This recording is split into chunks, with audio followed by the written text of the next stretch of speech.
One of my favorite stories to read with my students was Jack London's To Build a Fire.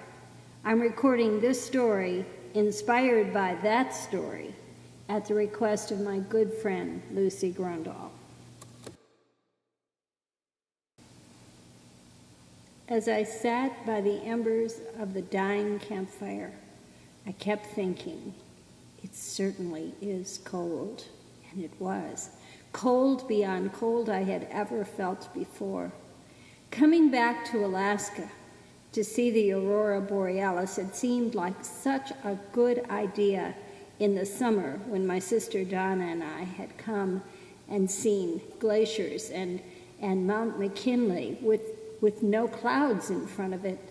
So we booked another trip for winter to see Alaska in a different season, and I was rather regretting it. Everyone else had gone into the lodge. Too cold to stay. I'd stayed behind, even though everyone said, don't be out in this cold alone. I wanted to wait just a little longer. Maybe I could finally see the aurora. It had worked for Donna and me. The summer when we lagged behind the group and managed to see the glacier calf, so maybe this would work. And really, it wasn't that bad. In fact, I was starting to feel warm. I mean, maybe you could get used to cold. Yeah, and maybe the aurora would start any minute. If I could just keep my eyes open, because I was getting a little sleepy. I wish I'd thought to bring some coffee out with me. Oh, but I felt so good. And that's when I heard the voice. Hey, look sharp there. I looked. There was a stranger sitting right across the fire from me. I knew everyone in our group, and he was not familiar, nor did he look as if he belonged in our group. He wasn't mean-looking, but he was scruffy. His hair was long, his clothes were shaggy and old, his beard, what was that amber stuff in his beard? It was like ice. And as he spat some tobacco juice, I realized it was frozen tobacco spittle in his beard. And yet, despite being so rough-looking, he did not look dangerous. He did not feel dangerous.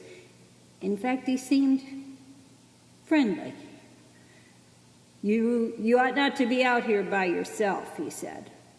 I know. I just wanted to wait till I saw the borealis. He said, you'll not see anything if you don't stand up. Get up now.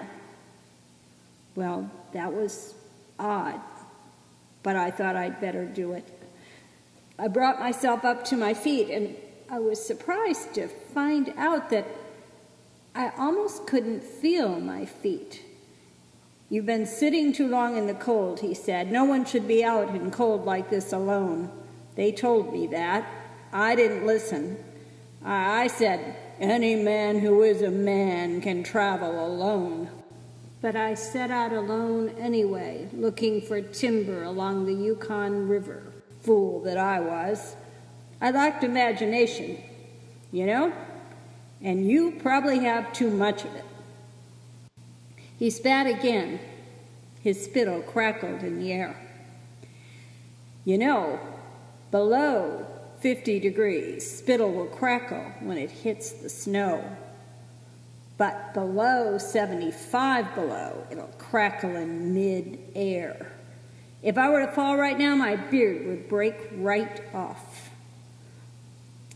I should never have traveled alone. You should never have stayed out here alone. Why, even the dog knew I had no business traveling alone. Either of us traveling. The dog wanted to stay by the fire. I made it go on that journey. The dog survived. The dog had a much easier time in the cold than I did, and even so, it didn't want to go out in the cold. Come on, let's head back toward your lodge. Well, I started walking. I said, what happened to you on that trip? He said, well, I was all right, mostly, until I fell through the ice and got my feet wet. If you get your feet wet, you have to thaw them out. You have to, or you'll die. I made a fire. I made a fire to thaw out, but I made it under a tree. There was snow in the tree, and, well, the snow fell on my fire and put it out. What happened then? I asked. Did you make another fire? He said, I tried, but, the wires were pretty well down to my fingertips at that point, and, well, I just couldn't get that second fire started. My hands would shake and put it back out. Could you run? Could you run back to your friends? I could have tried that, but when your feet are frozen, no matter how hard you try to run, you're never going to get them thawed back out again. Finally, I fell and just didn't get back up again. Started feeling warm, sleepy, and that was the last I know. I think the dog went back to my friends, though. How did you get out of it? How did you live? By then we were back at the door of the lodge. I opened the door and turned back, and behind him, through him, I could see the aurora borealis starting to shimmer. He tipped his hat to me, said, "Who says I survived?"